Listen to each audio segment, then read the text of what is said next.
Bonjour frères et sœurs, bien-aimés dans le Seigneur. Voilà donc nous sommes en ce dimanche. On est quelques jours de Noël. Nous avions célébré Noël et maintenant je voudrais revenir un peu sur cette célébration, non pas parler de la célébration elle-même. Nous savons que pour nous, Jésus-Christ est né. Il n'est pas né le 25 décembre, mais pour la plupart des gens qui ont un peu une éducation religieuse, c'est la naissance de Jésus-Christ.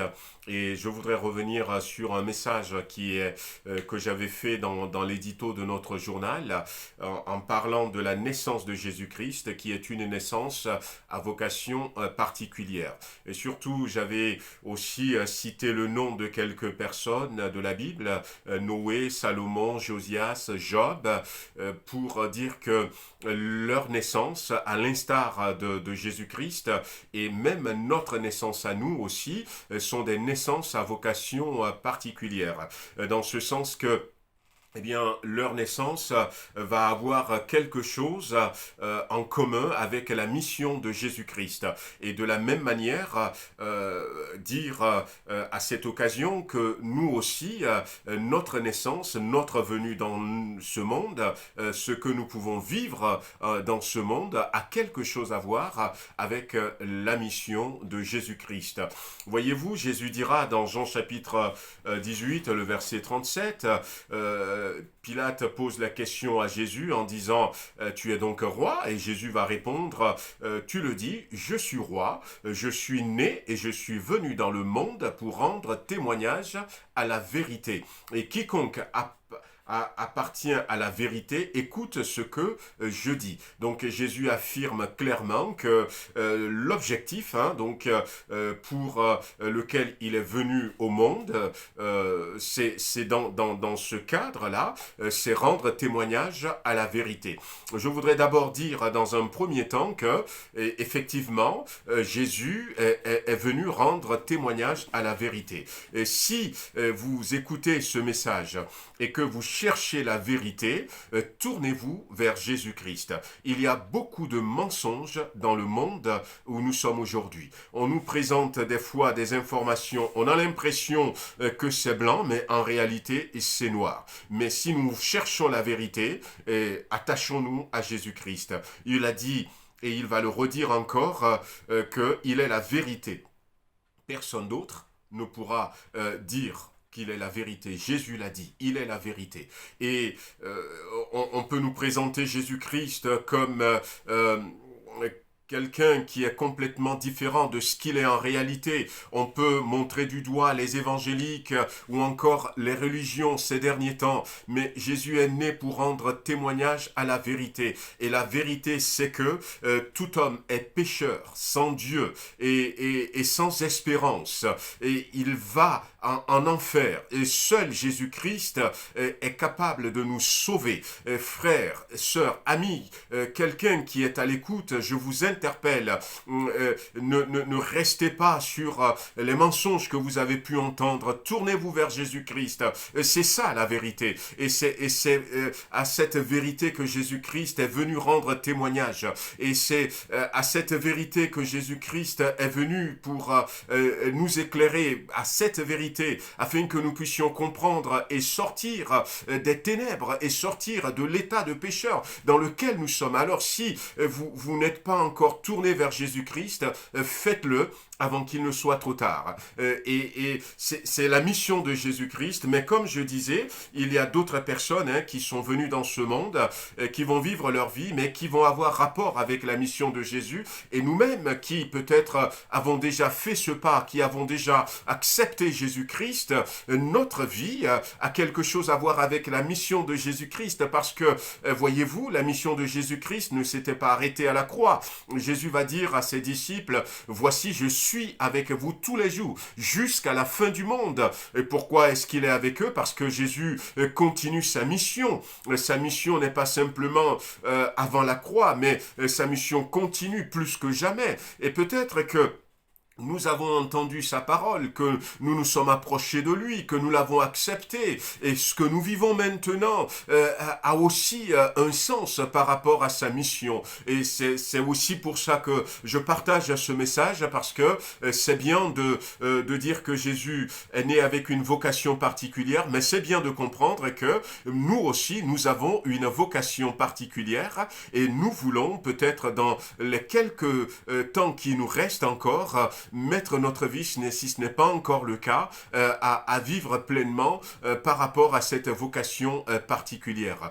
Alors, ces personnes que j'avais citées, qui ont vécu une vie qui a rapport avec Christ, je vais revenir sur eux, sur elles, sur ces personnes de la Bible, et pour nous montrer aussi en quoi est-ce que notre vie peut avoir rapport avec la mission de Christ, et peut-être aussi apprendre au travers d'eux, et parvenir à remplir bien cette mission, hein, qui peut être aussi la nôtre.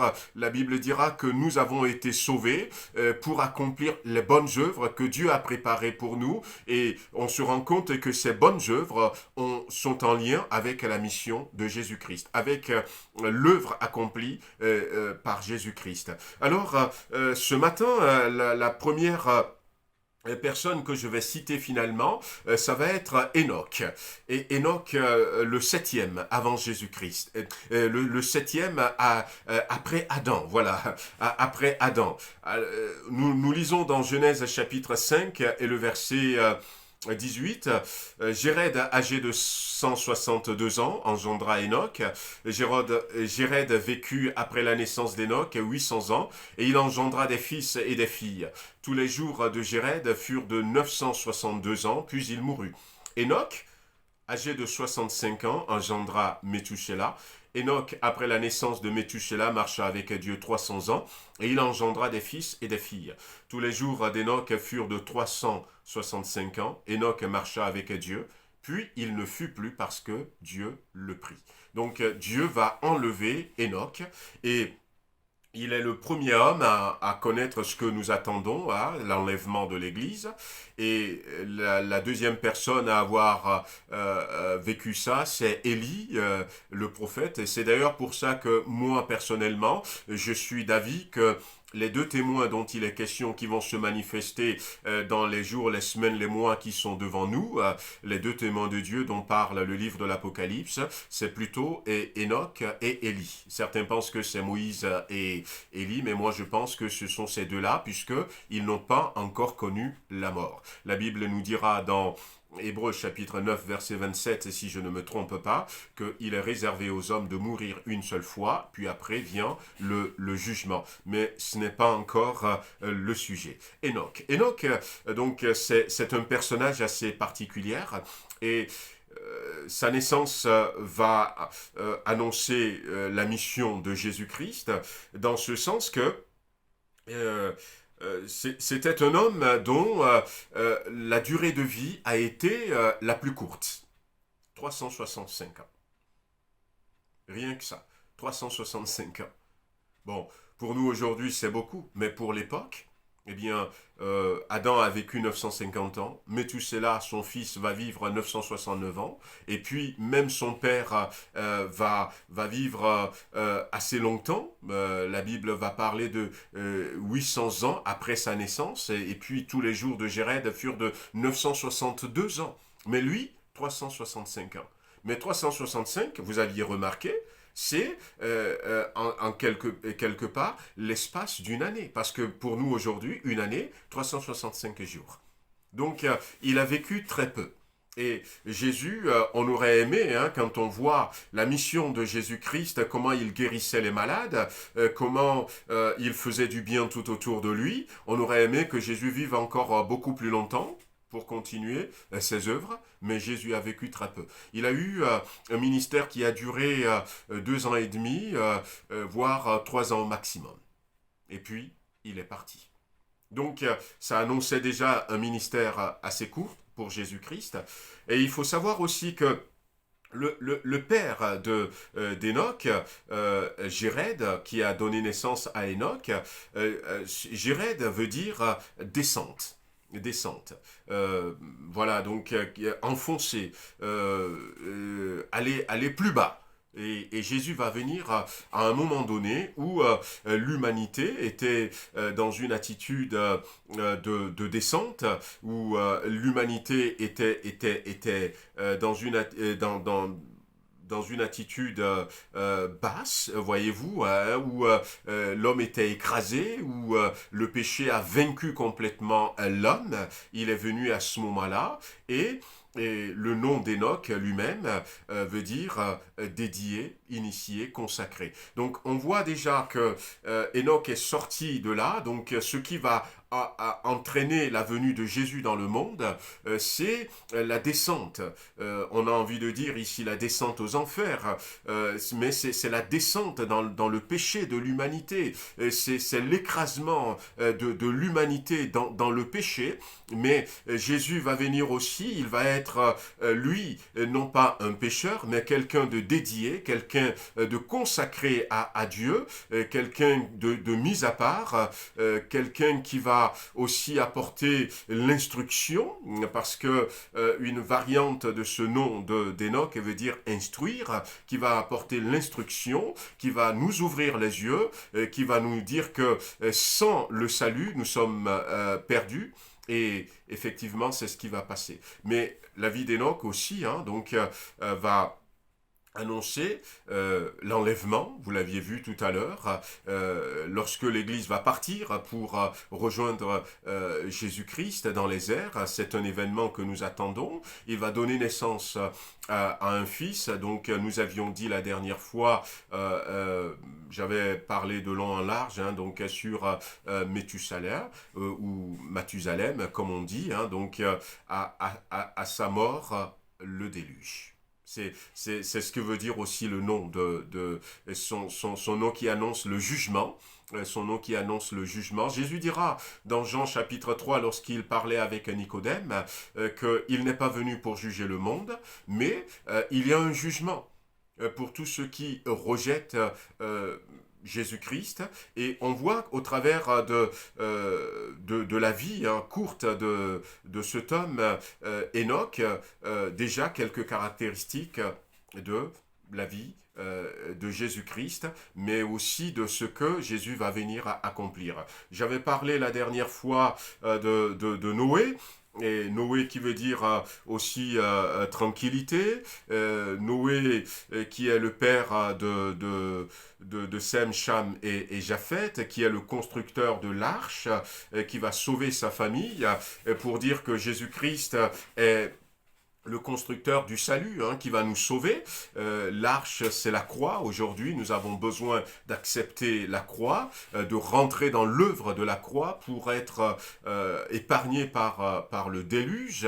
Et en son temps, au temps de Noé, comme nous avions dit, il y avait un besoin de retrouver le repos, de retrouver la paix. C'est d'ailleurs pour ça que on lui a donné le nom de Noé, qui veut dire repos, tranquillité. Et aujourd'hui, le monde est fatigué, le monde est en souffrance, et le monde a besoin d'une paix, d'une tranquillité. Jésus-Christ est né pour sauver des hommes des conséquences du péché. Jésus est né pour apporter la paix, le repos, la consolation. C'est ce que lui-même va dire dans Matthieu chapitre 11, verset 28-29.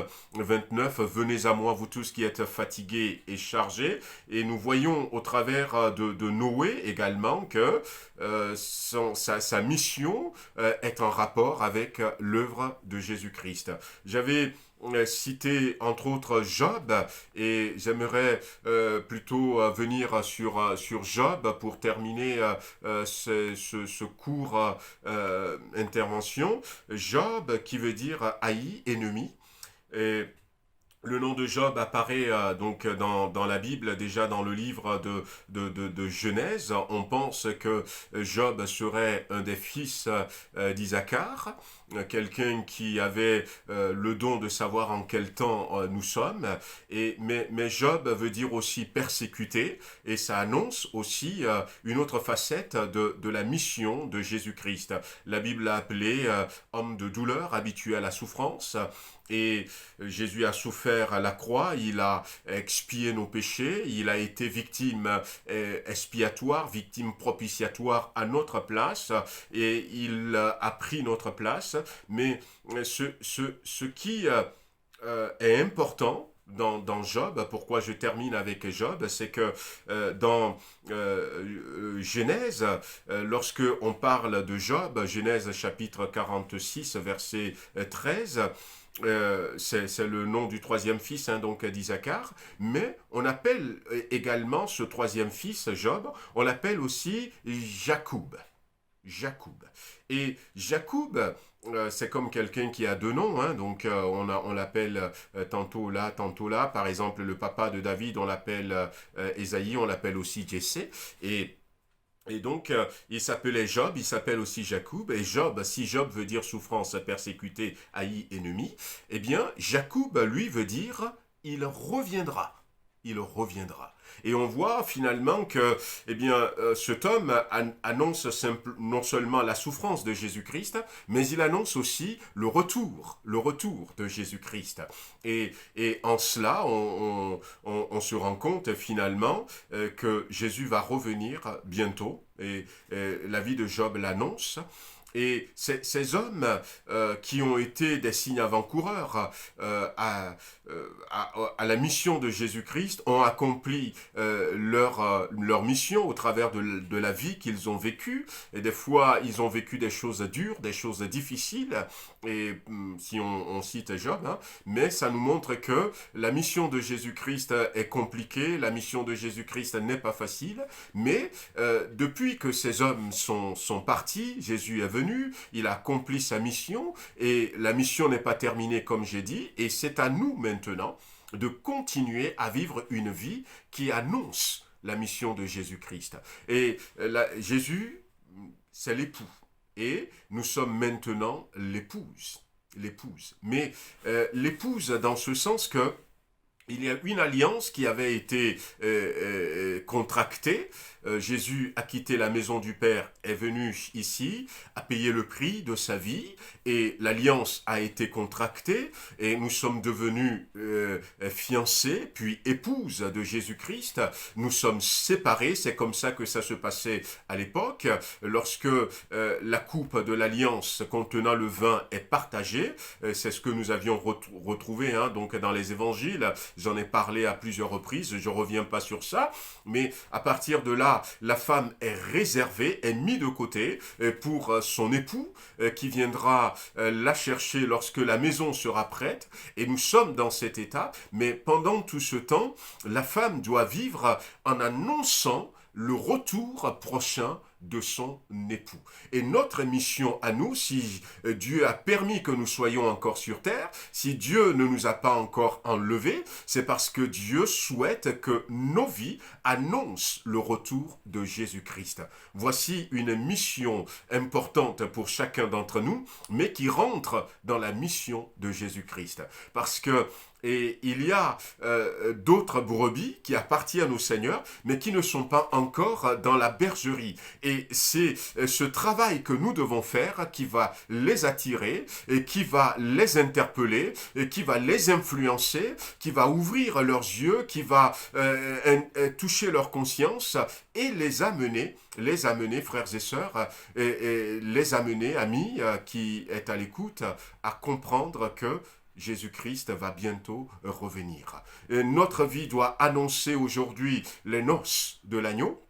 Notre vie doit annoncer la félicité éternelle qui nous attend. Notre vie doit aussi, comme je le dis, hein, l'épouse est séparée. Elle ne peut plus se comporter comme une jeune fille qui n'est pas fiancée, qui n'est pas mariée, même si l'époux n'est pas là. Elle est séparée, elle est mise à part. Notre vie doit annoncer aussi cette consécration, cette sainteté sans laquelle personne ne verra Dieu, mais c'est surtout le retour de Jésus-Christ. C'est le prochain événement beaucoup plus important, et comprenons que en célébrant Jésus-Christ, sa naissance, eh bien, nous voulons nous rappeler que nous aussi, nous sommes nés avant même que nous nous convertissions. Dieu nous connaissait, Dieu nous a envoyés dans ce monde, et ces événements que nous vivons ne doivent pas nous pousser à nous baisser les bras, mais au contraire à lever la tête et à réaliser que plus que jamais,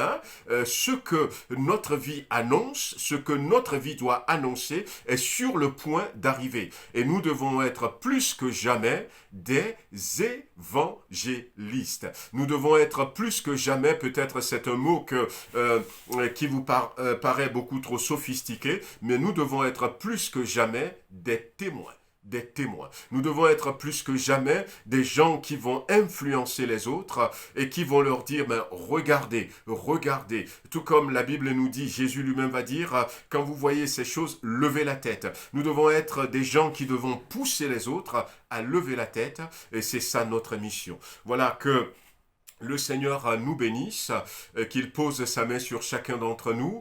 Cette année 2020 se termine, mais il y a de l'espoir. C'est ce que j'avais dit le dimanche dernier. Nous avons une espérance qui va au-delà des événements de ce monde, parce que notre espérance est fondée sur Dieu. Dieu n'est pas de cette terre. La terre passera, la mer passera, les montagnes passeront, mais la parole de Dieu, c'est Jésus lui-même qui l'a dit, ne passera pas. Et comme notre espérance est ancrée dans la parole de Dieu, notre espérance ne passera pas. Donc, comment est-ce que nous allons aborder cette nouvelle année? Eh bien, abordons cette nouvelle année en ayant la tête haute, et abordons cette nouvelle année en se disant, plus que jamais, Dieu me donne quelques semaines, quelques mois de plus pour rentrer dans la mission qu'est la mienne. Peut-être ça fait 10 ans, peut-être ça fait 15 ans, peut-être ça fait pas longtemps, ça fait peut-être simplement 1 an,